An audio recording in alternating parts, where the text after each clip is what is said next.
Hey guys, it's your host Julian. This week I'm sitting down with storyboard artist for Samurai Jack, Chris Mitchell. I want to give a special shout out to all the patrons that help support this podcast. Bill, Brent, Eight-Legged Bird, Jacob, Jordan, and Monique. Thank you all so much for your support. It truly means a lot. If you want to become a member of our Patreon channel to help support this show and get all these episodes early and ad-free, follow the link below and sign up today. Now, let's get to that chat with Chris. Ladies and gentlemen, welcome to the Cartoon Chronicles podcast. I'm here with Julian. Today I'm joined by Chris. Chris, man, long time coming. Welcome to the show. Hi, how's it going? It's going fantastic, Finally, man. Finally, ladies and gentlemen, this has been finally. a long time coming. Probably the longest guest I've ever had to cancel and reschedule and cancel, reschedule for so many issues on my side, man. But nonetheless, man, we're here and we're talking my favorite Cartoon Network series of all time. And your fingerprints were all over this show. Some of my favorite episodes to go back and rewatch. Some of the most beautifully designed, some of the craziest sequences and storyboards, and some of the coolest and most unique stories were some of the three episodes you gave me in particular, man. So we'll talk about those a little bit later. But I would love to Okay. know, how does Chris get onto Samurai Jack? How did I get onto Samurai Jack? Oh yeah. Okay. Well, I was working on Powerpuff Girls already at the time, so I was working with Gindi and Craig, and I had worked on Dexter, like first season of Dexter, like way back. So I already had worked with Gindi, way back. Mhm. And so we were kind of like uh, finishing up the season of Powerpuff Girls, and Gindi was telling me that he was starting like a new thing, and I had to be on it. He was like, "Oh, you got to be on it." Um, and I don't know. He made it happen because I Yeah. was on Powerpuff Girls, and Powerpuff Girls continued. So I guess Gindi had say so where he could just steal me off Yeah. of Powerpuff Girls. um, yeah, but it turned out to be Samurai Jack. That's what it was. And I guess like one of the interesting things is that I mean, this was really early, of course, when he asked me. So I think really he just had like kind of his idea of like what the story and stuff was going to be, but he didn't really have a visual idea of what it was going to look like set in stone. Hmm. And one of the things that isn't really out there too much, but I think Chris Battle mentioned it in an old interview, is that I had brought in this laser disc of this old toy. Toei is like a Japanese, famous Japanese animation studio or whatever. I Hmm. mean, they're still around. They make One Piece and stuff, Yeah. so they're huge. But they made these like feature films in the 60s and 70s. And one of them I brought in, and I think the English title is The Prince and the Seven-Headed Dragon, I'll write that down. but it's one of my favorite uh like animated films, period. It's highly stylized, and it's Hmm. and one of the things about it is that there's no holding line work on it. It's all like just color on the characters. And anyway, I had brought that in, and Gindi was like mesmerized by it, and it basically set the style. I mean, he basically wanted to do something like it. So it became the sort of impetus of what the look of Samurai Jack was going to look like. So, um, and back then there was no internet, or it wasn't really easy for people to like look at this like old Japanese animation and stuff. And I'm my mom's Japanese, so I'm like half Japanese. So it's like I grew up with a lot of Japanese stuff that didn't necessarily get imported or anything. So that laser disc that I brought in was actually like a Japanese laser disc. And back then, like, it's hard to believe, but people didn't even really travel to Japan. Hmm. Like, nobody on the Samurai Jack team ever went to Japan. Like, That's insane.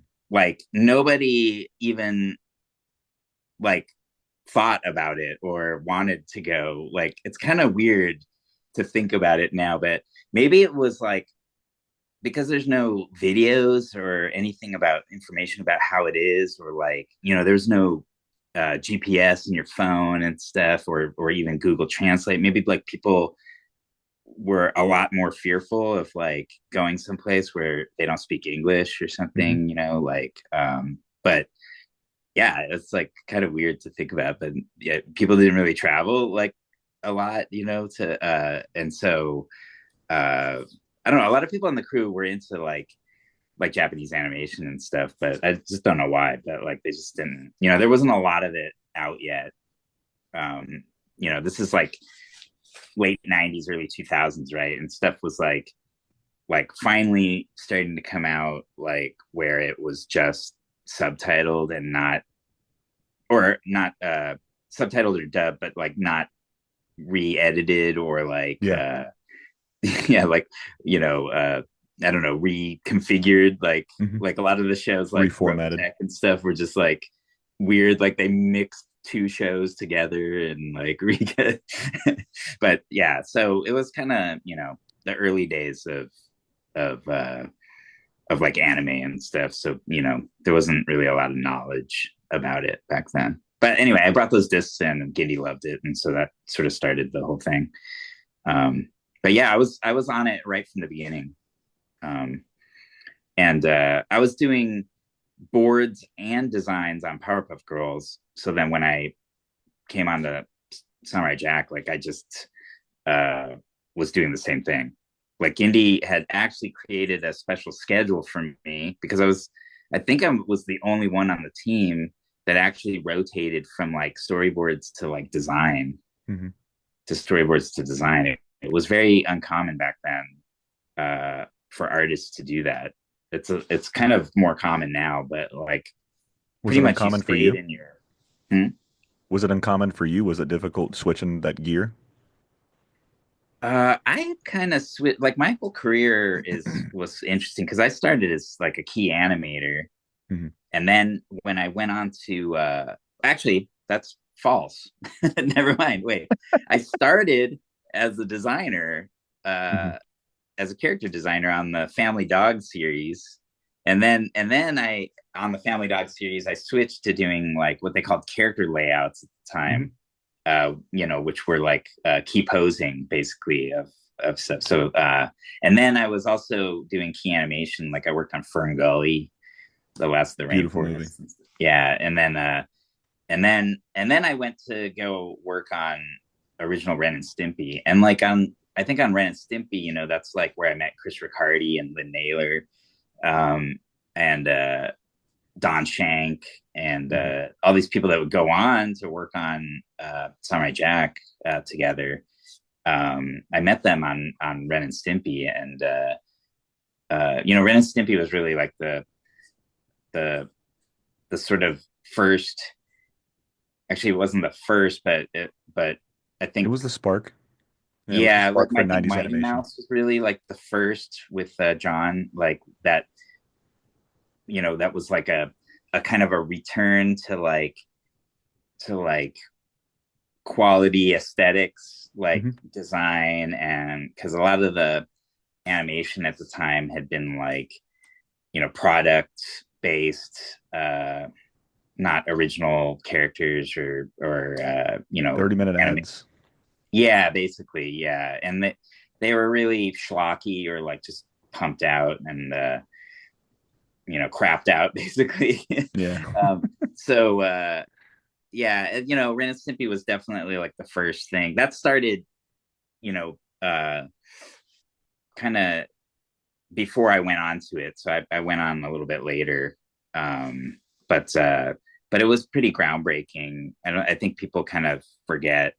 Like there wouldn't be, I think, really like a Dexter's or Powerpuff Girls or eventually Samurai Jack, like without Ren and Stimpy. Actually, it was like kind of a big thing actually, and sort of Yeah, that was the changed the way. spark. Yeah, definitely, it changed the way people kind of thought about like TV animation at the time. Yeah, and there's also the fact that it was popular with like older kids, like Hmm. college people and stuff like that. changed everything too, because I think previously uh most of the cartoons were just like only kids watched them. Like it was pretty much aimed for kids, only kids. Like, yeah. Um yeah, but anyway, yeah, yeah, just I was on Samurai Jack like right from the beginning with Gindi was like, I want you on this, you know. So Did he ever say? Did he ever say like what? And we're gonna get to two names in particular here in just a second.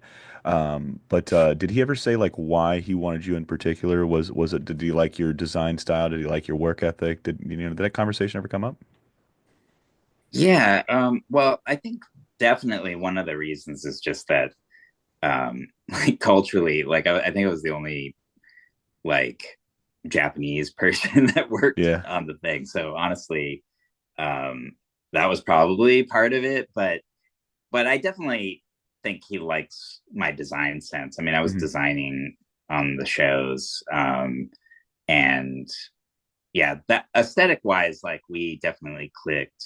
Work ethic wise, I'm sure he hated me because I was like, when I was young, I was like all over the place, you know. And I actually have some kind of ADHD, so but I didn't know at the time, so I was just like, it was impossible for me to like sit still, or like I was like a spaz basically. Like, Were you a part of the N64 crew that was playing? Was it not Ocarina of Time, but oh Zelda and yes, Mario Kart? Yeah. oh yeah, totally. Oh my god, you know that crew. Well, you know, and also there was like this wrestling game. Oh, this was really funny.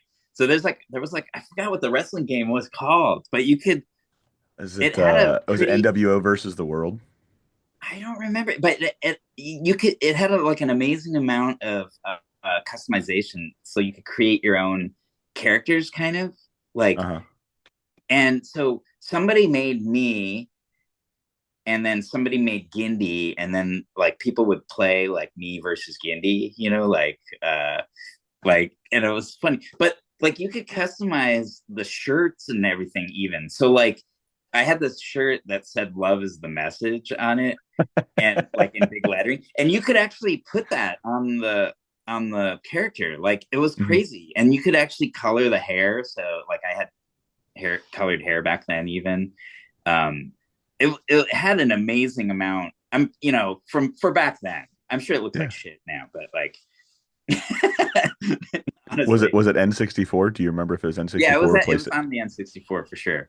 I just can't remember the name of for the life of me. I was trying to remember So the other day I telling remember the someone. I remember the two big ones were WCW versus NWO, but I think the one you're talking about, because I actually had this one as a kid, was WWF Warzone. That was like the big wrestling game that every one of my friends would come over, and that was with Stone Cold Steve Austin. Just I don't know if you can see that, but that was that one with just Stone Cold Steve Austin just going up to the top. But I that can't remember. one. Like, I don't remember, but did that one have like that amount of customization where you can make like custom I characters? I really can't remember because I was just trying to open up a can of whoop ass with Stone Cold Steve Austin on everybody. You know what I mean? Yeah, I yeah. was trying to Stone Cold Stunner everybody, man. Yeah, I don't remember what it was, but it was pretty awesome.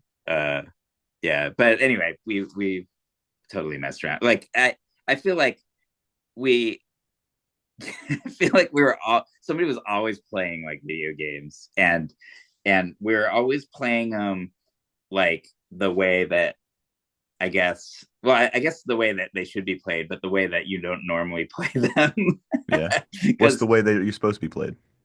I mean, I'm just saying, like, we would always be figuring out how to do stuff. I mean, people do this stuff all the time now, but and so it's normal, is what I'm saying. But you know, it's like when you see people like I don't know, like trying to figure out how to get Link like to, you know, how to get the the Hinox to you know, battle the whatchamacallit, you know, they're always just like trying to like push one of the ancient things in Breath of the Wild, Hmm. they like flipped it over, and then they actually managed to push it up to the Hinox so that they could fight each other, you know, like Yeah. you know, that kind of shit. Like that's like pretty much like what we were doing all the time at Cartoon Network. Not actually like playing the game the right way is what I'm Yeah. saying, like what we're supposed to be doing, but like trying to figure something out. I just remember like Dan Crawl playing like Grand Theft Auto and just trying to do like whatever nonsense crazy shit with it, like like that had nothing to do with like the actual mission or what you're supposed to do, like so that's just how it was. That was the normal operation of like what we did. So I always ask everybody, man, because Mario Kart was a big one that was going on as well. Who is your rider? Who would you choose? Who is your race car driver? Back then on the N64, Hmm. God, I don't remember actually. Who did I play all the time? Probably Luigi. Luigi. I like Luigi. Yeah. I mean, I don't remember if I like him for N64 actually, because I actually don't like. It's kind of weird because when we were playing, like I guess Wii U or Hmm. something like at DreamWorks, like me and Greg Miller were like talking about the N64 version. We were like, everybody was like, oh yeah, N64, man, that's like the best version, right? But I bought it and then I was like playing it again and it's like super slow. It's You know, super slow like and if you super play it now, boxy. it's like it doesn't really like it's not the same effect as like playing it back in the day, for sure, right? And so then I was like, fuck, I don't even remember like who did I like playing in this? I don't know. Donkey Kong was always my guy, man. I mean, I'll show you real quick. I broke it out not too long ago. Trying to Oh play shit, the Donkey Kong, man, I can never play the big heavy dudes somehow. Like those guys, like the big guys, like I always get like they're like too slow for me or something.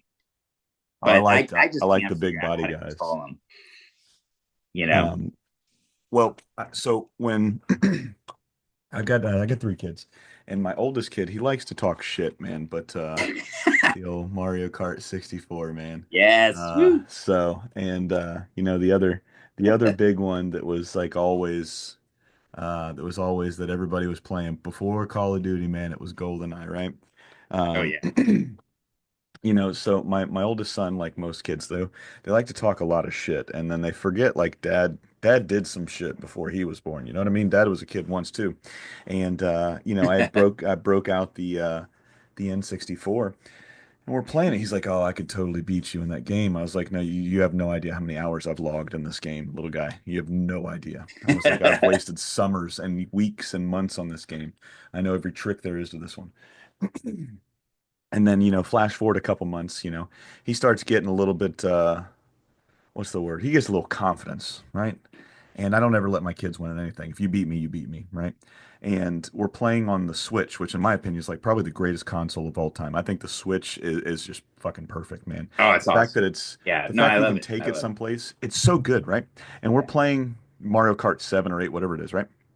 And we're playing it, and I love using Tanuki Mario, right? That's Mario in the little raccoon suit and shit. That's Oh like yeah, my that's a good favorite one. Mario 3 of all time. It's my favorite game, right? So I'm sitting here and playing this, and then he's talking a mad amount of shit. And it's the level of shit I can only take for so long until I'm like, all right, I'm gonna ruin this relationship for a little bit. So I go, and then I was like, I'm gonna pick a character, and I'm like, I'm gonna make you regret everything you've said for the last half hour. So I picked Donkey Kong. I intentionally ruin his day. At this point now, like whenever we go to play the Switch, I always try to put in Mario Kart. And then if he sees me even scroll over, and this is the same thing with Smash Brothers because I love Kirby and I I love love Donkey Smash Kong. Brothers. Oh, I love Kirby. I play Kirby and Oh, Smash Brothers too. I'm actually wearing my Kirby. Fuck, you can't Nice. fucking see it. Yeah, I I'm have actually wearing my Grind. Kirby shirt. Yeah, nice. That has Uh, nothing to do with Smash Brothers, but or it's a Samurai cool shirt. Jack, but you know what I mean. You guys played it, so it's just it's a part of the Samurai Jack lore. But if he even sees me scroll over Donkey Kong, he instantly doesn't matter if it's Mario Kart or Smash Brothers, he'll just fucking put the controllers down. He's like, I don't need this today, and he goes and does something else. So, like I said, I ruin relationships and friendships when I pull out Donkey Kong, man. But getting it back to it, so. Yes. Samurai Jack, man. Like I said, I love hearing those stories because it was like from Craig McCracken to everybody in between that I've had on, they've always talked the N64, game parties and like people getting yelled at to get back on time, and then you guys having to pause like, all right, how far are you guys with Zelda so we can all beat this so we can all get back to work. So like I said, I Oh, love dude, those when stories. Zelda came out, people would just be gone. Like the studio was empty for a week. Seriously, Yeah, like whenever a Zelda game came out, it's just like zombie town. Like yeah, nobody was around. Like that's fucking awesome. seriously, like I don't know what other job would allow that. To be Probably honest, none, man. I can't think of one.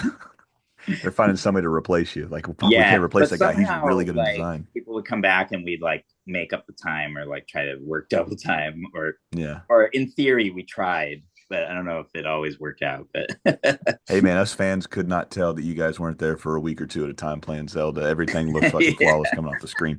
But two people I wanted to talk about in particular, man. I gave you a little pregame. I told you we talked about these guys, and it's always sad when we have somebody that had, such an influence on us as fans, but I know they had such an influence on you as your friends. That person in particular is Chris Riccardi. I've gotten the chance to be lucky enough to hear some very fun stories with Chris, man. Sadly passed away in 2019. But is there a moment that you got to share while working on Samurai Jack, or maybe just like hanging out and shooting the shit with Chris? But when you think of that name, Chris Riccardi, man, what comes to mind? Well, I mean, I think if I had to name one of the the biggest influences in my life, actually in my artwork, like Chris Riccardi would be one of them, actually, Mhm. because I actually met, like I was saying, I met Chris on Ren and Stimpy, so this is like a lot before Samurai Jack, and we he was my supervisor on Ren and Stimpy, so like, um, I mean, essentially, like, he was like my teacher too. Mhm. So I feel like him and Lynn, his wife, Yeah. Lynn Naylor. I mean, I learned like so much from the two of them. They're so nice, actually. Riccardi is like, I'll just be honest. Like a lot of people, like he's kind of scary when you like Yeah. first meet him. Like he talks really like, what do you want? Like, blah, blah, blah, like. And I remember like Evan and Sippy going like bringing my scenes to him and like being like, hey, can you take a look at these? And he's like, you want me to take a look at these? All right, get over here. Like, and then, but then he would, you come to realize like after you've known him for a while that he just talks like that, but he's actually like really nice and Mhm. helpful. He spends time with you. Like he'll like go over the stuff and also like he'll just, you know, want to talk to you and hang out, but he always talks like that. Like, like, so it's just kind of intimidating at first when you don't really know him that well. But yeah, I mean, he's one of the most talented artists that I've ever known. He can draw anything, but he was an excellent designer. But the other thing was that he was an excellent writer. Mhm. And I always thought that it was just criminal, actually, that the studios never like produced one of his shows. That he made several pilots and none of them ever got like greenlit as shows. I mean, Lynn and him made an amazing pilot called The Modifiers at Nickelodeon, and it was, I mean, I just could not understand why these people that were like so instrumental in like making so many hit shows, like why the studios wouldn't like just throw them a bone and like let them make one Yeah. show, like even if they didn't think the pilot was like perfect, but it's like, why not? I mean, nothing's perfect right from the beginning with, so like, why not develop it and like do something with it? But yeah, that for me that was like just a criminal waste. Mhm. Um, and now we lost him, so now we can't ever have like A Riccardi show. a Reccardi show, yeah, which is just beyond me. But yeah, but anyway, yeah, I learned so much from Reccardi, um, and we, like obviously we stayed uh, we stayed friends and coworkers. I mean, we played music together. I have some like jams that we did. Yeah. What did you play and what did he play? Well, he could play anything. I mean, Yeah. he was like super talented, like multi instrumentalist. I think I'm on the couple of tracks that I have. I'm actually playing guitar. He's playing drums, I think. Yeah. Yeah, which is weird. And then another friend, Chuck Klein, is playing bass, I think. Hmm. Yeah. So um yeah, I mean, he was really supportive. He would like come to my band's like live shows and stuff and come like he's just like really cool. Yeah. I just miss him actually. Like, yeah, he's I have a shop gallery and I had a solo show for him, like for his self-published book, which we actually have some of his self-published books left at my shop, Q Pop. Let me write that I mean, I'm down. plugging it a little bit, but if anybody want, because you can't get them anymore. Like he printed them and he dropped off a box at my shop, and like um you'll probably never be able to get it again because nobody picked it up to republish it or anything. But it's like it's really great.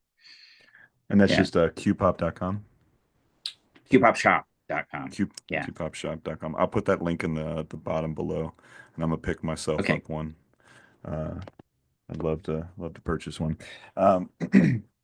Thank you for sharing those, man. And I know it's tough, man. Just trying to have to reminisce about having a friend that's no longer here, man. But I think it's something very important, very special. There's so many people that sadly I'll never get to say thank you. Like I told you before we record, the reason I do this is to say thank you to you guys. And he's responsible. Just going back and watching these shows. Like I haven't watched the series all the way through, maybe in like a year or two. Because I like to go back and revisit this one. But it was really cool seeing his name pop up in the credits. Like even now, like I watch, so my son is like super deep into anime and he doesn't like to watch a lot of the stuff that I grew up with that I love watching, right? But we found a way to like kind of like bridge the gap essentially. So like I'll trade him shows essentially. So we'll watch some of the anime and I watch anime too, but like he watches a lot more than I do. And then he'll watch some of the shows I watched. So getting to sit here and watch Samurai Jack and like put it up there, I think he'll like if he once he finally goes and says, "Fuck it, I'm gonna watch all of this." I think he's gonna be pleasantly surprised just because of the style. It's the most stylized show I've ever seen. It's the prettiest show I've ever seen. But like I said, just going back and watching some of these episodes, like he would walk by when I was watching them, and just getting to see his name. And like I said, he hates it because it doesn't matter if we've seen this show 100 times. Like we're watching One Piece now. We're on episode like 400, I think, right now. Yeah. I watch every fucking intro. I love seeing what you guys do, and then I watch all of the end credits, because I think it's something, especially now when all the credits are usually sped up to like less than 3 seconds on most Yeah. shows. It's rotating. It's such a huge disservice and a spit in the face. So I look at these credits, I look at these people, and it's cool because every once in a while I'll pause at like the right Yeah. moment, and like I'll Thanks for see saying that. I mean, Chris. it's really insulting. I remember one show I worked on, I was trying to show my wife or somebody Mhm. my name, and it shrunk to like the Bottom left little, screen. yeah, and you can't see it, and I was like, okay, well, my name is somewhere in there. It's mixed in that jumble of shit right there that Yeah, they it was just spit in our ridiculous. I was face. like, what is that? Yeah. Yeah, but I'll sit there and like I said, it agitates him and infuriates him because he just wants to watch the next episode. I'm like, no, you dude, you got to understand, people made this shit, dude. It's like people poured over their fucking desks for hours and weeks and months and years to give you this. I was like, this is thousands of hours of them putting in the work. So it's just really cool seeing that. I have a But funny Riccardi story. I mean, this isn't really. it's something that happened to him or he was involved in, but it's not Mhm. really like him. But it's just I just suddenly thought of it. But on Ren and Stimpy, like people were always playing practical jokes on each Mhm. other, um Tom McGrath, who I don't know if you know who he is, but No. I mean, he's a director at DreamWorks Feature, but we go way back anyway. He was working on that show, and he was like kind of the king of practical jokes. But I remember he put a McDonald's cheeseburger in a filing cabinet, in Chris's office, like, um, and you know, the idea was that Chris was going to find it, right? Like go through his Mhm. files and then find it, but we never went through files or anything. So I remember it was like I think it was almost like 2 years later or something. Chris finally found it. But the scary thing was, It looked normal. yeah, it was exactly the same. Oh my That's God. It fucking was so, insane. I was there when he put it in the filing cabinet and I was there when we took it out. It was so scary. I was like, I don't want to eat one of those ever. So I'm so I don't do practical jokes, but there are certain things like whenever you got friends that you work with, man, you find little things to do to kind of break up the monotony of the day, and it's something a lot like that cheeseburger, right? So I've got a guy that's sadly, much like Chrissy's no longer here. His name was Dan, and what we would do is like we would just walk by and you just flip somebody off, or we would draw on a post-it note a little middle finger and we'd stick it somewhere. So that way, whenever that person was having like the shittiest thing, they'd open up something, they'd see it, right? So Dan would come in and he had this like little red toolbox that he used for like all of his knives and stuff like that in the kitchen. And he would take it home with us, or excuse me, he'd take it home with him every day. So we were finding ways, like we were trying to get as inventive as possible to put these middle fingers. We were printing stickers, we were printing off pictures, we were just putting wherever we could. And sadly, I don't know if he ever found it because it's same kind of concept. COVID hit, so we put it in his toolbox probably like 7 8 months before. But it was one of those things where he'd have to break into his extra pack of cigarettes that he had in there. It was like his spare pack just in case. He would have to open that in the back and look in the back sleeve to see that middle finger. But it's going on like 4 years now since he's passed away. So I don't know if he ever got to like, flip over that pack of cigarettes, flip it open, and then see that little sticky note that we left with the middle finger, man.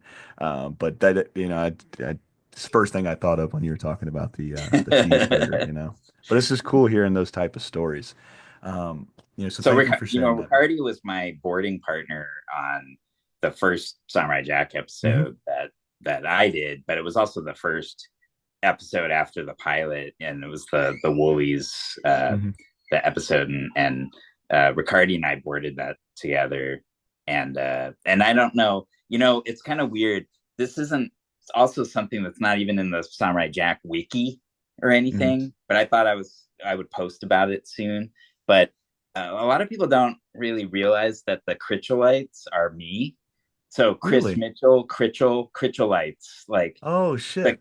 the Critcholites are all me. They're based on me, and they have big glasses like me, right? And they talk about collecting toys, and they all talk like me.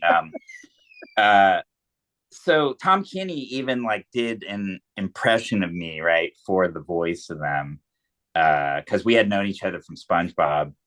Uh, anyway, so like the Critcholites, I'm the Critcholites, and Riccardi wrote some of the best dialogue in Mhm. that episode because he knows me.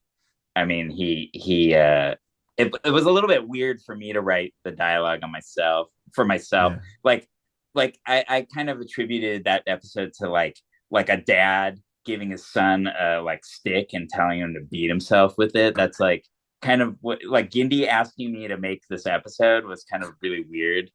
Uh, but he basically gave it to me and he's like, "So you're the villain. It's you. Like, do it, write it, So um yeah, but anyway, that's I just was thinking about that. It was really funny. Well, like I said, And thank you. I have another funny story from that board. Mhm. So uh was it that board? It was the next board. So after that board, like I went to do the designs for that episode Hmm. actually, and so then Riccardi went to go work on a different work with Charlie Bean actually, like on another episode, right?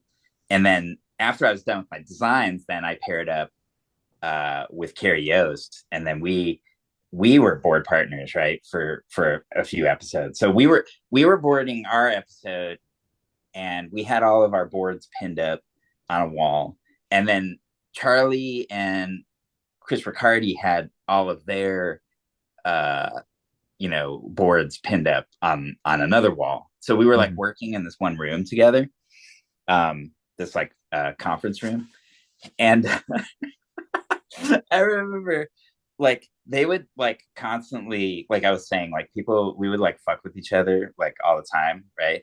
And they loved fucking with me because like I'm like easy to get like riled up. Like I have Yeah. like What would they do to get you riled up the quickest? oh, so wait, this story is really funny. So like one day, like Carrie and I came in and we were looking at our board, and then we're like going through it, and we're like, okay, yeah, so Samurai Jack. So Jack goes over here, and then he does this, and then and then we're like, what is that? And we look at some of the panels, and it's just like Samurai Jack, and it's my panel, like my drawing, but then Hmm. there's just like a dick like coming in, and like spuge like shooting on his face or something, and then there's like another panel where there's like something else happening, like Samurai Jack, but it's like butt is like now sticking out and like something, but it's like on my drawing and stuff. And I'm like, what the fuck is that? They drew it on my fucking panel. And I was like super pissed. Like, and Carrie and I were like, what? That's not cool, man. That's our fucking panel. That's our that they drew it on our panel.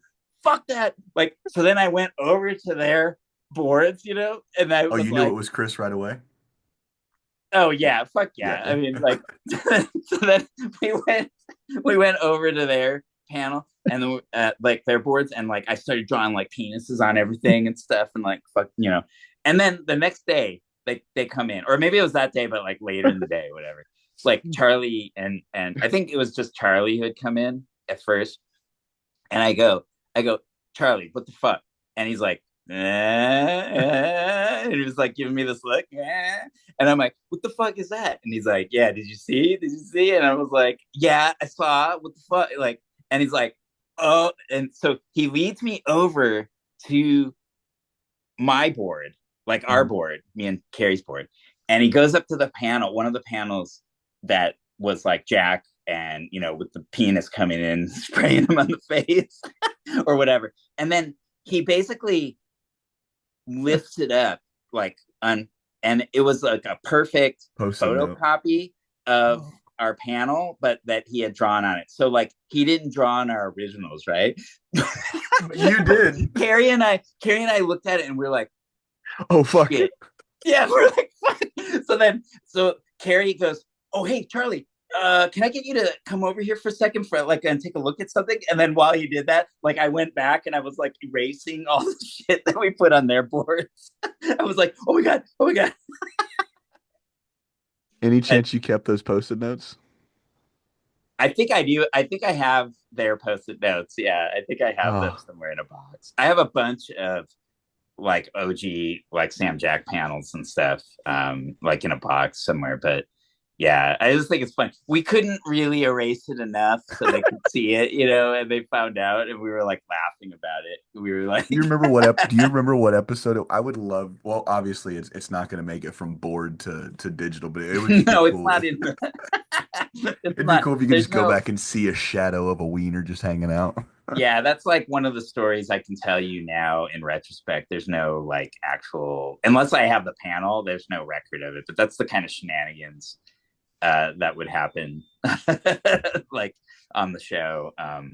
But I've had Carrie on a few times, and I could I could just see him like when you were telling that story. I could just see him fucking like losing his mind and just angrily drawing wieners all over the place. I Oh mean, yeah, it both was of us were pissed. We were like, and he's easy to fuck. Like he's like easy in the same way that I'm easy to fuck with. I think like because we get like too personal about it or yeah. something. Like, but Carrie and I shared an office on Ren and Stimpy, so we're actually classmates from Cal Arts. So I've known Carrie for forever, uh, since college. So like, we're really good friends. Yeah. Yeah. So it's just funny. Like actually, we're all good friends, so Mhm.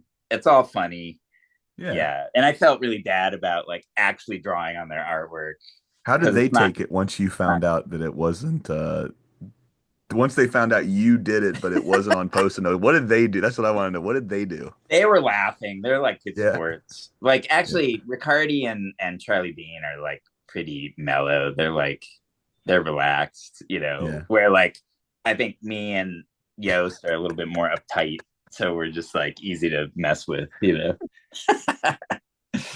But yeah, it's not. It was so funny. Yeah. Um, Oh, thank you for sharing those stories. And before we rotate over into the other episodes, there's one person in particular, and I'm so glad you posted the picture up. And when I was scrolling through, getting ready to post a comment, it was so cool seeing one of your fans on your Instagram page pick out a Lynn Naylor piece on your wall when you were over your animation desk. So seeing her artwork, I think she's like much like Chris.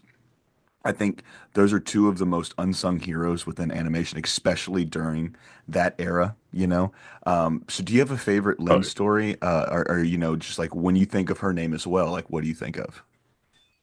oh my God. I mean, Lynn was always like, I mean, she's a genius, really, also.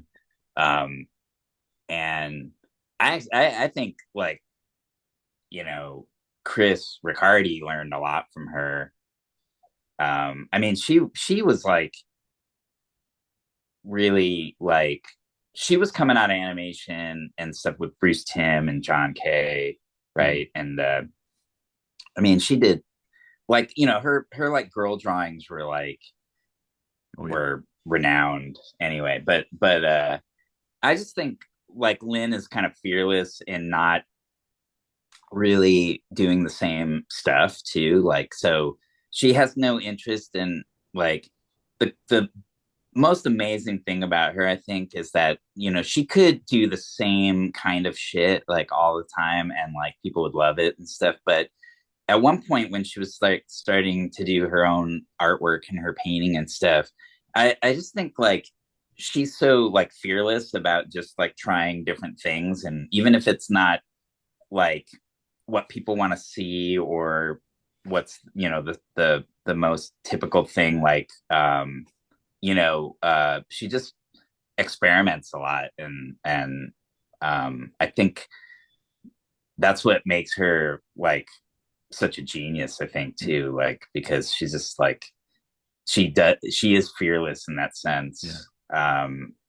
Yeah, and she was like really like the main uh like character designer on Samurai Jack, like after like Craig Kelman. Like Mhm. Kelman only did like freelance stuff and he did like a couple of episodes, but I mean he's amazing, Yeah. amazing designer. But like I think like our regular like the entire series, like the like Lynn Naylor was like our main designer It's pretty like X much. Factor, what she was. Yeah, like we were like, I mean I was designing on it and Andy Soriano was designing on it and Shakay was designing, but we're like kind of, I feel like we're, even though we worked on our own episodes, like I just feel like we were like in the shadows of Lynn. Yeah. Kind of like she sort of any of the really big important things Gandy wanted, like he would give it to Lynn and stuff anyway. Like, yeah.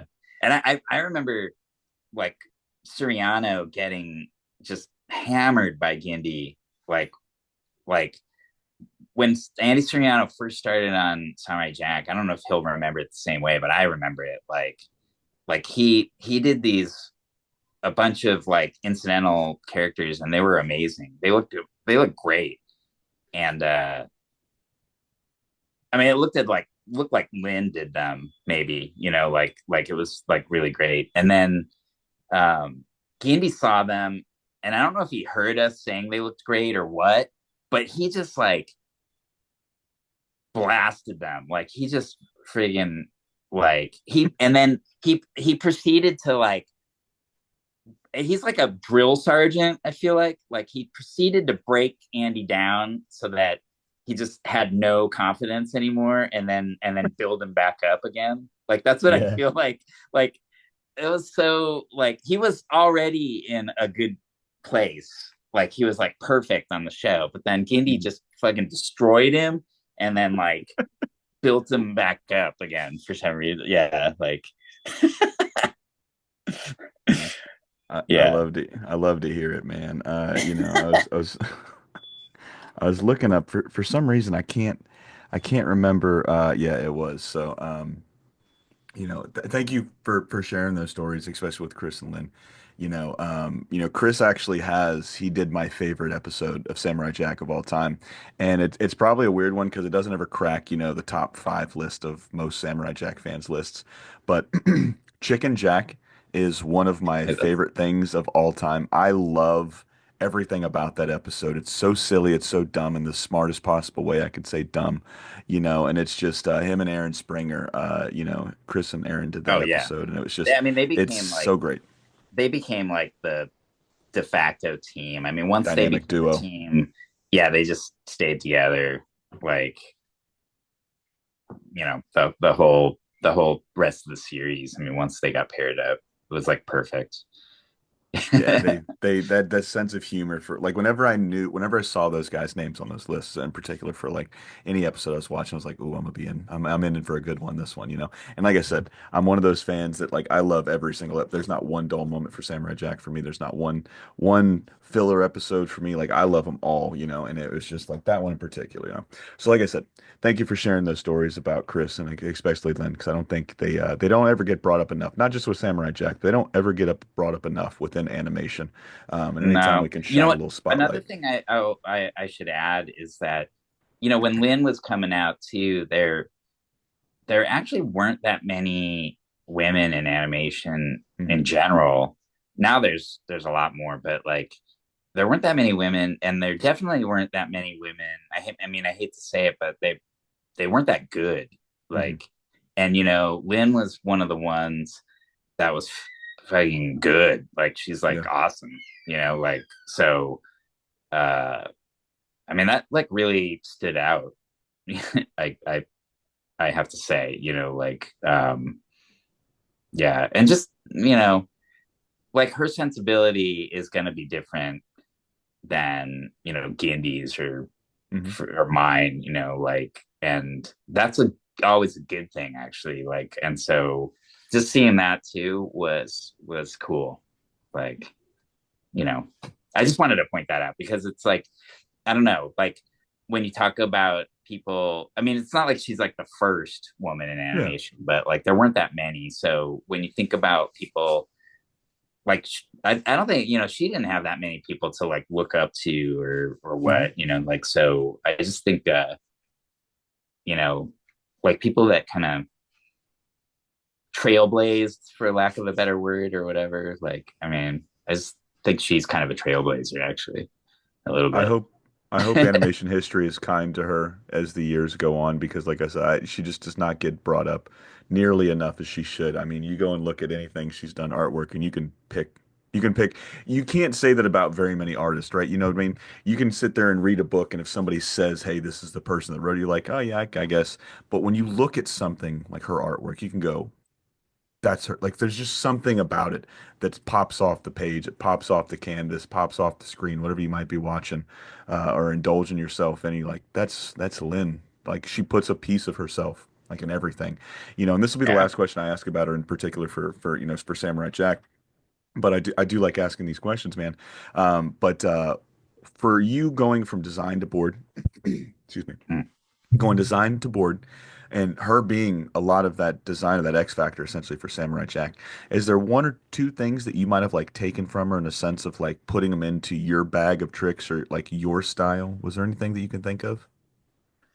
Yeah, I mean, like I said, she was kind of like the main. I don't remember on Samurai Jack actually like us. I mean, we designed together Mhm. on the rave episode because the rave episode had so many designs, and it was kind of crazy. So like we had a couple of designers helping out on that, you know. Yeah. And there was a couple of episodes that were like that, just because like they were so ambitious. Hmm. That was one thing about Samurai Jack was that it was very ambitious for the time, and you know, having like I did the Minotaur and Spartan like Hmm. episode. I Great did those episode. designs, and like you know, there was like huge battle scenes of like hundreds of Minotaurs, and like that was all hand drawn. Like I had to like draw that I couldn't duplicate it in the computer or anything, you know, back then. So it was like, oh my god, it was such a pain in the butt. Like, yeah. Um, so just but anyway, you know, Lynn and I worked together on the rave episode. But we were always looking at what each other was doing. I mean, I feel like when you have your peers and your mates on a show, whatever you're working on a movie and show, like you really feed off each other, and like Hmm. it's what pushes the quality level higher. Like somebody does something and you're like, oh shit, man, that's like good. I better up my Yeah. game now, you know. And then Iron sharpens iron. you try to do something and hopefully they look at it and they're like, oh shit, man, I better do something, you know. So like it kind of, you know, that's like the healthy thing. That's what's missing a little bit. Like once COVID happened and a lot of the projects that I work on or have been working on remotely, they don't have that, you know, because we don't get to see each other's stuff, and I think stuff suffers because of that, to be Yeah. honest. But anyway, yeah, with Lynn, she taught me a lot of stuff early on, like especially like Ren and Stimpy, and we also did this Hercules and Xena um, show together, like at Universal, like based on Hmm. the show, the Yeah. Xena, the Warrior Princess, and so, yeah, but it was like an animated version that had Chris Riccardi on it and Don Shank, and you know some of the Samurai Heavy Jack hitters. people, yeah, and also Steven DeStefano, who's Yep. on Primal, you know, with Oh, yeah, but beautiful show. yeah, you know, we were working on that, and uh that was fun. Like, so I had learned a lot from Lynn, like anyway, by the time we got to Samurai Jack. So to say the least, like she had a big influence on me. Anyway, That's cool. yeah. Well, I hope she hears this, man, because it's always cool seeing and getting to hear you guys' influence, because you influence us to watch specific shows, and it's always cool when I get to hear your influences on what makes you a better artist, man. Like I said, shout out to Lynn. Fucking, she I needs thought it to was go down. cool. She needs to I be thought it more was cool words. that one of the people actually did pick up that on her artwork hanging in my office. I mean, that Yeah, was like that was cool. yeah. It was cool seeing as a fan, seeing another fan go, oh shit. I was like, one of us, one of us. You know what I mean? It just you feel you see your tribe of people, man. All right, so we talked a little bit about the Woolies, man. So I figure we can start with Evil Jack. Now this episode right here in particular, this one That is that's actually so special. that's actually wait, hold on, let me interrupt you Okay, real quick. That's actually the episode I think that Carrie and I were working on when drawing all the wieners. yeah. Old Wienergate, if you will, ladies I and think gentlemen. I No think more it was Evil that Jack. part actually. It was the Jack versus Jack. So what I love about this one is myself, like I can, like when you talk about it's easy to rile up. I'm not easy to rile up in a sense, but I do have that switch that goes like trigger happy when it comes to anger. It's something, I've worked with my entire life, trying to get better at it and whatnot. But, it's definitely one of those things that kind of sucks working. So seeing the guy that is like Zen, right, that you can't really invade his circle, he is calm, cool, and collective the entire series, but you see it from the beginning of this episode, right, with Evil Jack, you see like he is uneasy, right? You see him like ticked off, essentially. Some of the notes that I had from the beginning of this, like I love the spork knife game, popping him through Yeah, his fingers. yeah. The fact that you guys used a spork, I thought was just so fucking funny. But one thing in particular, because this is around the era of Austin Powers coming out, and you've got that the Austin Powers esque music with I wrote it down here. It was a female swinging a flail, and you hear the Austin Powers song. Do you know if that kind of like would have influenced you guys a little bit, paying a little bit of homage to Austin Powers? The song isn't. That's the only reason I was asking. Oh yeah, definitely not actually. Like for sure. Like I mean, I don't really like Austin Powers to be honest. I mean, I know people are gonna be like, "What?" Because I really love '60s movies. Actually, like I love a lot of the shit that Austin Powers is trying to parody in there. But I just didn't think Austin Powers actually did a very good job of it. Like, it doesn't look Mhm. like art direction 60s wise, it enough. doesn't look '60s enough. Like, it Mhm. doesn't actually look correct to me. Like, but that's just me being like super picky about '60s stuff. Like, so I that's got you. just like, so I'm in the minority for sure. But like, but I definitely, yeah, we never referenced uh like Austin Powers or anything. Like if anything, it was just a coincidence or like Yeah, or yeah or well, we probably didn't have the music in mind anyway when we wrote it. So that was probably got you. like Indy putting the music in or the editor or somebody. So like um yeah, I'm trying to think like I'm trying to remember too, like just Mhm. because it was a while ago. Oh yeah, well I mean, So this episode yeah. is just it was a lot like I said, a lot of fun, seeing the duality of life, right? Seeing that yin and that yang, you see and like it's something is, disrupting Jack's peace, right? So he like obviously agitated. And I loved seeing the dueling characters too. I thought it was a very cool character design. Like he's all in black. It reminded me of Street Fighter. Like so, most of the time, like I've always been a really big fan of sumo wrestling. So E Honda was always my guy, and that's where I kind of got into sumo wrestling. Was because of Street Fighter and E Honda, right? But Yeah. whenever you're a kid, like my little or my older sister would not let me use E Honda because he had the hand, right? She would use Yeah. Chun-Li and she would use the foot, but she would ban me because I was the younger brother from using the same fucking technique, right? So I would always use Ryu whenever I played my sister. But there was this time where we both picked Ryu. It was like a random select and we both picked it, and it was alternate costumes. So that was like the first thing I thought of when I was watching Evil Jack back was like me and my sister playing as Ryu at the same time. So it was just cool seeing that, man. So was there any part in this episode with Evil Jack? I just mentioned the parts that stuck out to me the most. That like when you think of Evil Jack, you think about working on that episode, you're like, fuck, dude, I really crushed it on that scene. I mean, I had a lot to do with that episode, but I'm trying to think of like, I mean, I know that some of the assassins he has to meet first. Like, I Hmm. definitely had a huge part in a lot of those scenes. But Carrie and I work together so well. Actually, like we're so collaborative, and we just had so much fun working on that episode. Actually, that yeah, I don't really remember. Like, it's kind of actually hard to separate the two of us when I Hmm. think about it, like specific ideas or something, just because we would just like bounce off each other and like come up with Plus stuff. it. Yeah.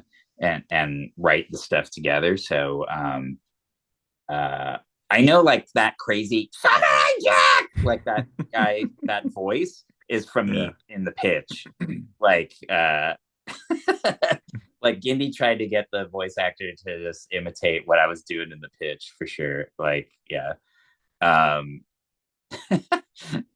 But I'm super into martial arts movies and stuff, and like the monkey dude definitely Mhm. too, like was something that I think was like, yeah, I mean, I don't know, like, yeah, there was a lot of cool stuff in that episode, and yeah, it was really a team effort, like from me and Carrie, like What's your favorite Carrie story? for sure. I have a lot of Carrie stories. What's the first one that comes to mind when I say Carrie Yost? That dude made me laugh harder than anybody's ever made me laugh on this show. You Oh came my god, close he's with the so wiener funny. when with the wiener story, with all the on the storyboard. You came really close. Like I was in tears quite a few times with Carrie. Oh, dude, we've laughed so much. Like, so I have some funny stories back here because we shared an office and on Ren and Stimpy. So I have some like we used to be nuts. Like when I was young, I told you I was a spaz. So like I used to like do fucking running like backflips off the walls and stuff, and God like do damn, like and we were always like talking about like martial arts and stuff, and like doing like showing each other moves and stuff, and like like, doing oh, I karate in the just learned basement. this. What? Doing karate in the basement. Yeah, kind of pretty much. But I remember one time we were like messing around, and I forgot how it happened, but basically Carrie just like did like a kick, and he basically went through the wall. Like it, like we had this huge hole, like Like Wile E. crater, Coyote. like what? Like Wile E. Coyote going through a fucking. Almost. I mean, it was like it wasn't his body shape. It wasn't his whole body, but it was like sunken in. And we were like, oh my god, what are we gonna do? We're gonna get in so much trouble. We were like so stressed. So then I had this stack of magazines for some. I can't remember why, but we started to make like this weird collage on top of the hole with like magazines, and but it was like sinking in because there's like nothing behind it. It was it was so stupid. But um the funny thing was, or the lucky thing for us was that at all of a sudden at some point they were like, oh, we're gonna move you guys to a different office, and because we're gonna renovate, and so they ended up tearing down all the walls and stuff in that area, so we didn't get in trouble, so we were fine. But that was just one of the stupid things that we would do. I don't know. When I tell these stories to like younger people, they get really confused, I think, because they they're less fucked up than we are, I think. Like I laugh at these ridiculous like behavior stories, but like young people always look at me confused, like, what? You guys did that's weird. Why did you do that? um Oh, I love these. I love these stories. I'm only I'll be 36 in August. I love these stories because everybody's got a I put my brother or I put my sister, or I put my friend through the wall type of story. yeah, this was Um, literally like he flew through the wall and like made a giant hole. So yeah, oh so it was pretty fuck. funny. Yeah. And we also like would egg each other on, like one time he was like just kicking my leg. We were in Mm. Mike Kim's office, and like he kept kicking my leg, and I'm like, dude, stop kicking my leg. What the fuck? Like he kept kicking my leg, and I'm like, dude, quit kicking my leg, man. And he's like, kicking my leg, and I'm like, dude, if you don't stop kicking my leg, And then he just kept doing it, and I got super pissed. And like I picked up one of the desk chairs, and I just threw it at him. Battle Royale. Yeah, I threw it at him, and then he like ducked, and the chair flew over his head, seriously, and it hit this bookshelf, and it had Mike Kim's like stereo and everything on it, and the whole bookshelf like fell, and it was so loud, and everything got destroyed, and everybody in the studio came running over to the office, and they were looking in going like, what happened? And Carrie, we just like looked at each other, We were kind of laughing, and then Carrie just like walked over to the door, and he just slammed the door in their face, like closed it on them. And then we Comedic looked at timing, each other, folks. and we were like, "Oh my god!" Then we started to pick up everything and like put back. But that's the yeah, that was me back then. I'm sure Gindi and everybody couldn't stand like my work ethic we were talking about. But that led to some really great shit that you guys did, man. So it's like you guys being able to blow off that steam, you guys being able to be this.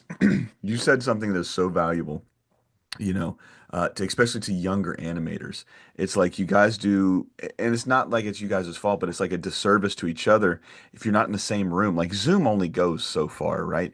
It's being in the room at that physical time with like the storyboard partner or a fucking writing team, or like I'm sure a lot of it's going back to somewhat normal now, but I'm pretty sure with just how big the internet is and how many great animation studios are overseas now.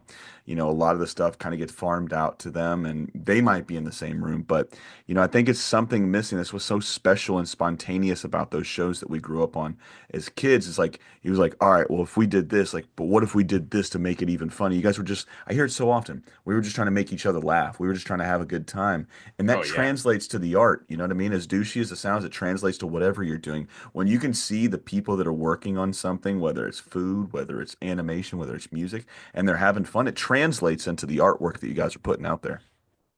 yeah, for sure. I mean, we would oftentimes like when we're designing stuff. I mean, Carrie is like also a great designer. Where we Hmm. have so much fun. Like we're so into like just doing funny drawings or cool drawings. Like where we're just like we love trying to figure out new theories on like how to draw weird hands or like expressions or something. And I think that's like one of the great things that pushed everything like to the level that it was that it was that attitude where we were just like, oh my god, holy shit, man, look at how you drew that hand, that's like amazing hand. Okay, I'm gonna draw one that's like, what about this one, like, and then we were like just trying to, it is that kind of like trying to one up each other, but not in the negative sense where we're like trying to be like, yours Just trying to sucks, plus it. man, mine's better. It was like feeding off each other. Like it Hmm. was fun,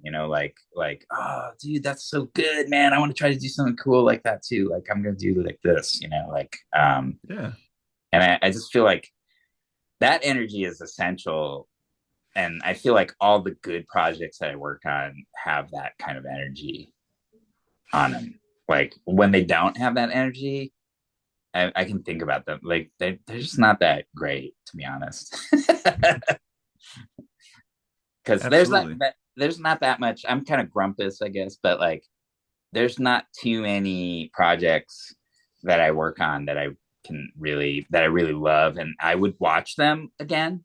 Hmm. Like I want to watch them. The Samurai Jack is like one of the ones that I like that I'm proud of.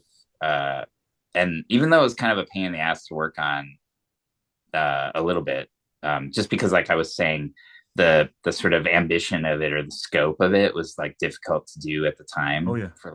for back then. But so it was like hard. We had to put a lot of like hours and stuff into it, and but I'm like really proud of it. Like it was game changing the Hmm. way it looked and just the attitude, the artistic level of it, I think. And honestly, it's rarely been duplicated, to be honest, like that artistic level. Absolutely, man. I've Yeah. said this on many occasions. It's when it comes And to that's what Cartoon Network, when it comes to Cartoon Network, man, Samurai Jack was the bar.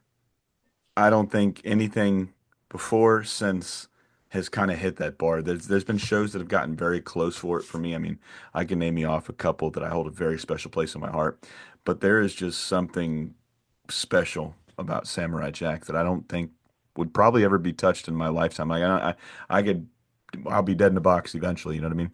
But it's just like I don't think anything will ever take that place of Samurai Jack. You guys did something very special, and you guys should be extremely proud. Holes in the wall and all, man. You guys should be proud of that fucking show, you know?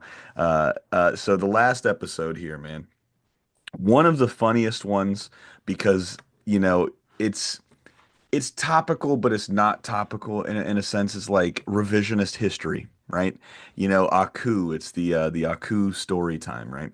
I can't remember the name of the actual episode, so I apologize. But you know, it's Aku Yeah, trying the to fairy reach tale. I don't the know. fairy tale. It's like I don't know. Aku's Yeah, I fairy don't know what tale. the Aku's fairy tales maybe is what it's called. Yeah.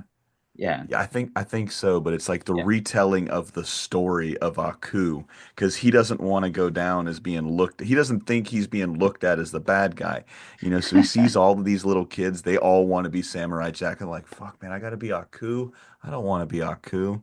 You know what I mean? So it was just him trying to respin his tale. You know what I mean? yeah, Be the narrator of his story, and it was cool because. Aku is such a fun villain because he can flip that switch and he can be charming in a sense, but he could also be very devilish, very, very sinister, you know. So yeah. Mako played that guy so well. I mean, the voice that he did, you know, the animations you guys put behind him, you know, I don't know, like I don't draw anymore, man, but drawing him as a character, I have to assume that he could be simple, but when you guys get to like morph him into specific things, it's so fucking cool. Was there anything like during this episode, like you got to like change his lookout or just his design that sticks out to you? Him in particular, Aku. Yeah, I mean, we got to draw him like because his in his stories, the versions are all that he's like super nice or he's like the nice character, and Jack is always like a The dick bad or like guy. Yeah. evil or like something like so. So it was it was fun to like switch the roles, and also there's just like a lot of fun dialogue and acting that we wrote with him because you know on these shows we wrote all the dialogue um you know Hmm. like we basically just got like a premise and then we kind of just go from there. So like yeah, the premises sometimes we would have like a lunchtime uh like story meetup, like all the story guys would be there and we'd come up with like concepts for like episodes during that lunchtime, and then they wouldn't be like super fleshed out or anything. It was just sort of like ideas, like I said, and then Amy Rogers would like type them up, and then she would get writing credit. Wait, I didn't say it. But anyway, uh but she would basically, you know, make it all nice, and then we would get this outline, and then you know, then we could board from that. But we had to do like write everything pretty much for the episode, like all the dialogue and everything. And I think that episode was like just really fun. I think yeah, I mean that the concept of that episode came from Gindi, um, but we just like ran with it and we just had so much fun with it. I mean, like Aku trying to be like nice to the kids and stuff is just hilarious. Anyway, like yeah, and scaring the crap out of them Hmm. or whatever. Like it's just like yeah, it was just really fun. And then yeah, I think and people really responded well to that episode. So yeah, it was it's like one of the funnier ones. That is. Um yeah. There's a weird thing with my most of the episodes that I wrote or worked on, the ones with Eric Weiss too, like we really tried to make Jack's a little bit boring in my opinion, like as a Really? character. Yeah. So well, I think originally, like what Gandhi wanted to do with him is like, you know, he always just is like really like and he works the best as sort of like the straight guy with like another character. Like Hmm. I always thought like if any character needed a sidekick, it was like Jack. And I that's why I think the Scotsman episode is like so good because it's like basically he has somebody to like he's like the straight guy next to, you know, like Scotsman, you know, like he's a little bit too straight, He's but stoic. yeah, but we had a lot of fun with that. Like I envisioned him then in some of the episodes as being sort of like Bruce Campbell in Evil Ted, where he thinks he's like really serious and like and cool, but it was like fun to like mess with him, like where Hmm. like shit happens to him where like messes him up a little bit. But that's just like a little inside uh uh an inside information for you. Like that's how Yeah. we would like write approach the writing to the episode. And then it becomes more interesting because when he's too like, not to mention it's kind of cliche where he's like a little bit too like, oh, ancient Chinese secret, like like Yeah. then I don't want him to be too much like that. He doesn't have like real character traits. So then giving him these like kind of flaws or making him, Make him relatable. yeah, it makes him like more believable. And those kind of seep through all the board guys because Gindi Hmm. really just wanted him to be like this one thing. And we just kept like messing with him. I feel like Riccardi and Springer always messed with him too. Like things Yeah. just keep happening to him. Like so because it was like fun to have shit happen to him and then he loses his cool or something like Hmm. yeah. Yeah, like I said, my favorite episode was that Chicken Jack. He gets turned into a chicken and he gets taken to a cockfighting ring. It's a lot of fun, dude. It's just one of those things that you don't think of when you think of Samurai Jack. You think of like the traditional samurai and following the Yeah, Bushido code and everything like that. And then you get to see him bump a wizard, and then that whole payoff, like at the end of that episode, where he was going back and was eating soup, and he was like, "You want the chicken?" He's like, "No, the yeah. shrimp." You know what I mean? It's just stuff like that that like breaks the mold of Samurai Jack. Is like what I really saw. Or what I really thought was something special about that show. You guys knew what you had to do for the parameters that you were working within, and then you kind of got to manipulate, bend, and make it a little bit more malleable to fit whatever board artist duos was on that episode. So, like I said, I just thought the fluidity of this show was just so spectacular.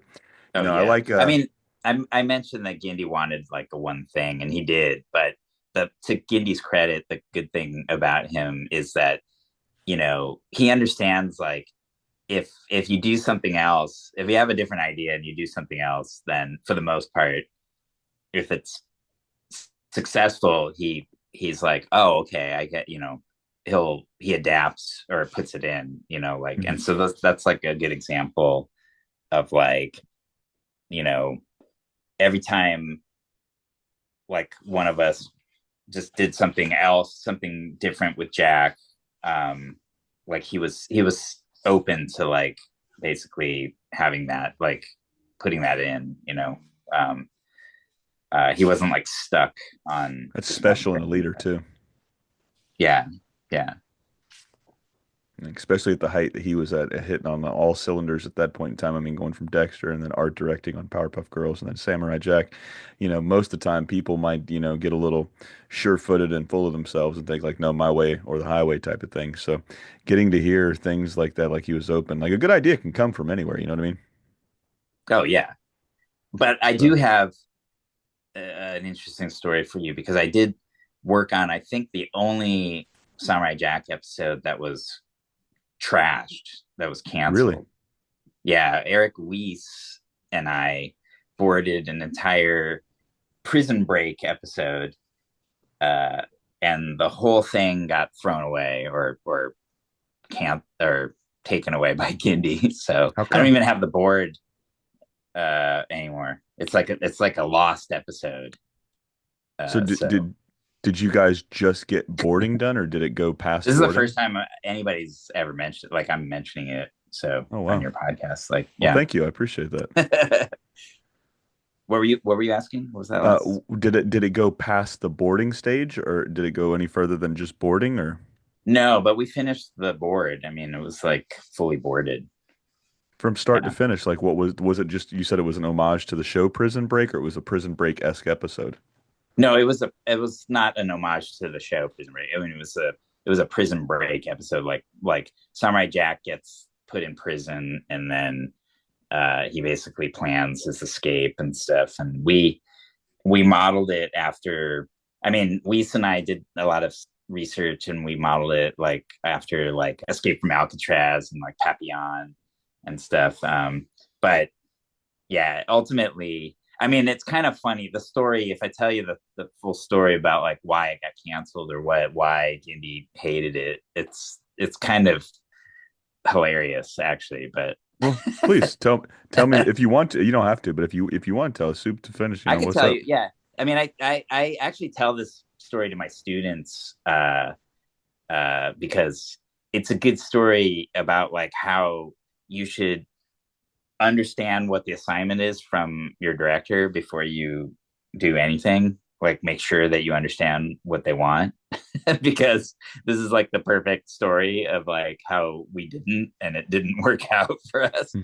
But basically, we got this outline, and it's a prison break episode. And then Gandhi said, "Oh yeah, it's a prison break episode." And he's like, "I really want it modeled after Papillon. You know, like he really liked this movie Papillon, which I love.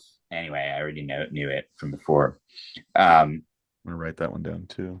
yeah, it's with Steve McQueen and Dustin Hoffman. But anyway, so he was like, you should, you know, reference that, and Eric Weiss and I were like, okay, yeah, that sounds great, cool.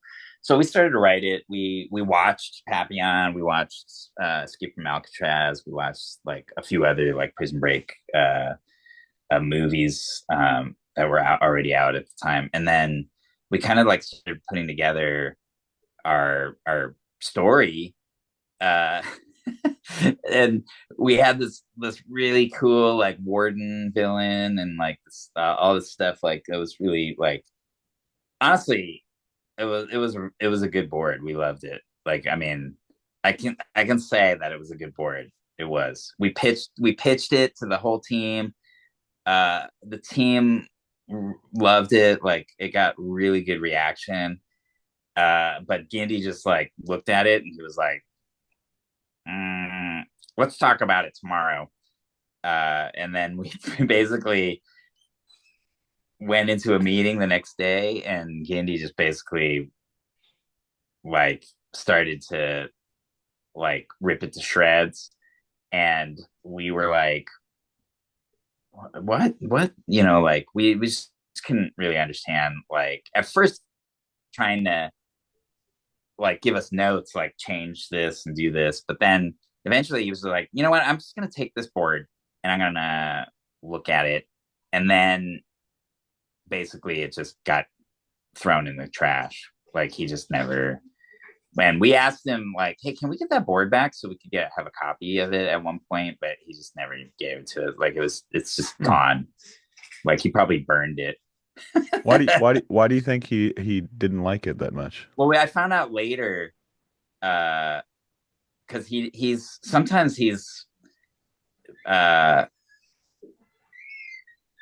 or I shouldn't say he's like, what we should have done is like verify with him like what exactly he wanted. Hmm. We thought we knew what he wanted, but it turns out we didn't. Right? He said Papillon.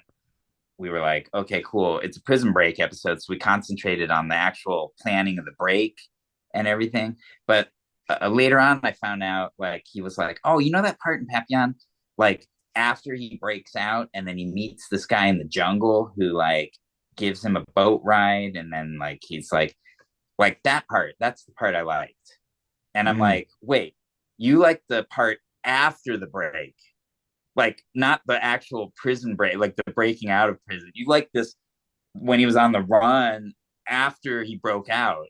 And I was like, what the fuck? Like, so basically we didn't give him what he wanted, but we just Mm. didn't know.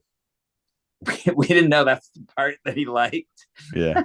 We just knew we thought, oh, obviously it's the actual breaking out part that he wants, right? But Yeah, that's the that sexy part. yeah, that wasn't the actual thing that he wanted to focus on. So we blew it. But yeah, I think it's the only one. I think it's the only one, as far as I know, that didn't get made, like it got trashed. so so Hey, I I that's think I think that nobody knows that. Nobody knows. And maybe I shouldn't have told people. I don't know if that's a well, good thing. that's okay. Like I said, I'll cut this next part out, but if you want that cut out, just let me know. Like I said, I'll give you the link, and I'm gonna cut out this little exposition here, but I'm gonna cut out No, no, no, no. It's the cool. link. I think it's cool that people. I mean, it's just trivia. It's just a thing that happened on the show. So it's like, yeah, Yeah, well, I don't think we um, did a bad job actually. Anyway, like so if that's it just was half of what you guys did on any episodes that made it to air, it's still heads and shoulders above. Like I said, Samurai Jack, man, that's the fucking bar right there. If it was half as good as half the things you guys did on that show, I'm pretty sure it was a stellar episode. Excuse me. Um, you know, when in when my we start. mind. It was perfect. Oh, in my mind, it's perfect. I can imagine it right now. I'm gonna go back.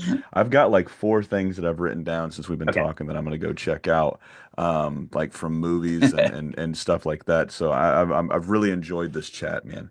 The last thing I always like to ask when I start to wrap these up is this, man. When you think of Samurai Jack or that term gets thrown out there, you start, reminiscing about those days, flipping through some of your old storyboards or just thinking about days of long ago. Is there one thought, one word, one sentence, one paragraph, or what's the first thing that comes to mind when you think about Samurai Jack and your time on it? Whoa. Mm, Uh, heavy. well, I mean, I don't know. That's like one word. What do I think of? Well, Like, you don't have to think of one word, but like, what's the first thought? I think I might have to start changing up that one because that one usually trips people yeah. up. But when you think of Samurai Jack or that name gets thrown out, what's the first thought that comes to mind? Oh, I mean, I still like. I mean, I just think about like. I guess I just think about the time period. Like, I just think how much fun we had on Hmm. that show. Like, I think I mentioned that was the first show. Like, we just moved into the brand new Cartoon like Network Cartoon Studios. Network studio building, and we had been in this bank building in Sherman Oaks before that, where we were just like on one of the floors in this, rented out like to us, like in this bank building. And so it was really cool for us to have like an actual studio, like our own place finally. And and I had my own, wasn't really like an office, but they kind of made these like cubicle offices, like where you actually have a door and you can close Hmm. it and stuff. I mean, it had no ceiling on it, so you could hear everything. There was no actual privacy in that sense, but there was privacy. Like, people couldn't really see you, like you could concentrate and stuff. And I think the building was really cool, like the design of it and stuff, and just what they wanted to create for the artists. Yeah, it was just a really exciting time, and working on that project, which was so experimental, actually. Like, to be honest, like nothing had been made like Samurai Jack before. You talked about like how there's like not really much dialogue. That was like really rare or unheard of, to like have an episode with like no dialogue or something, or and just weird, like split screen cross cutting, and like no line work. We were talking about like visually, just all these things. Like, I think that, to Gindy's credit, like he could convince the studio or push for to make this thing, that I think originally the show didn't even have like really super super high ratings. Like, it was okay, but I think from what I know, um it wasn't like a huge hit. But for like Cartoon Network to commit to like 4 seasons of it, like right out the gate, um was pretty cool. Like, it was pretty amazing. Yeah. I just, you know, I just have this warm, fuzzy feeling when you talk about Samurai Jack, to be honest. Yeah. If you mention it, it's just, Yeah, it was like A a golden nostalgia bomb. period. Yeah. Yeah, well, like I said, it's a golden period for us then. It's a golden period for us now, man. Like I said, I know I told you before we hit record, man. But I would take this show with me everywhere I would go. You know, from moving across the country from Florida to Washington State after I get out of boot camp and I go on my first deployment. I would then take it to San Diego with me. I would then take that to Jacksonville with me. I would then take it to Norfolk before I came back to Orlando, Florida when I got out of the military in 2016. This show's been with me since I was a little guy. In 2001, before September 11th, I had Samurai Jack. You know what I mean? After that, I had Samurai Jack. So this show I grew up with it. I couldn't appreciate it until we had our second kid, and I was not forced to watch it because it was something I really wanted to revisit. But I got to watch it with a different set of eyes, eyes that I hadn't watched this with probably in, close to over a decade. You know what I mean? And it's a show that no matter at what point in time, I could have the shittiest day in the world, and it's a show I could pop on and just be lost in the backgrounds from Scott. I could be lost in the little to no dialogue coming from Jack, but the situations you guys put him in. It is a show that will stand the test of time. You know, you guys did. I'm not a religious guy, and I love using this term, man. But you guys did the Lord's work on this show, man. So for me, to you, and for all the fans else that of Samurai Jack, thank you for your contribution to this show, man. It really means a lot. Cool. You're very welcome. Well, thank you. I'm glad you liked it so much. Yeah, it's Oh, awesome. oh man, yeah, I loved it, man. Now there was a couple things that you had brought up that I wanted to make sure that we tell the folks about. So Q Pop Shop, man. I'm for Oh sure yeah. gonna go over there and grab, the Reccardi book, man, because I think that'd be something cool to have up on my shelves. But is there anything else that you're working on? I know you said you were gonna post some more pictures sometime down the road about that era for Samurai Jack. So where can the folks go and find you at on Instagram if they want to say, hey man, I love what you do? Yeah, so my Instagram is at Kikaida, which is Hmm. a weird name, but it's actually a Japanese superhero. Hmm. So it's Kikaida, Kikaida. And yeah, I mean, I post a lot of work that I've done on there or have been working on. And I used to post more personal stuff, but I stopped doing that nowadays. So I do have like some personal stuff, uh, like for like prints and stuff of my stuff, and actually like a book that I made that's uh, on sale from the shop too, from Hmm. Qpop. Um, so um, so that stuff's available, which is cool. I stopped posting personal stuff because of the AI scraping and stuff Yeah. on Instagram. Like, so I just don't want until that shit is ironed out. Like, I can post, uh, commercial stuff because that stuff's out there. Uh, like any designs I did for any shows and stuff. Obviously, the show is out there, the artwork's out there already. So, uh, you know, it's going to be used or scraped or whatever, for AI anyway. So I don't have to worry about it. So I figured out like, oh, well, I can post that stuff, no problem. But yeah. Um, but I have a lot of stuff. And I'm like, I would really like to post it, but like, where do I post it? So, and I do also have a Kara or a Kara, account. So I don't know if you know that, but it's actually like an artist driven social media Hmm. thing. So sort of like an alternative to Instagram that was Yeah. made. So if people are on there or want to create an account, it's not specifically just for artists, but there are a lot of artists on there that are sharing with each other. But Hmm. I feel like anybody could go on there. Oh, Um, absolutely. yeah, but I do post on there too. They have a, Right. a very anti AI stance, so a lot of people went over there. Oops.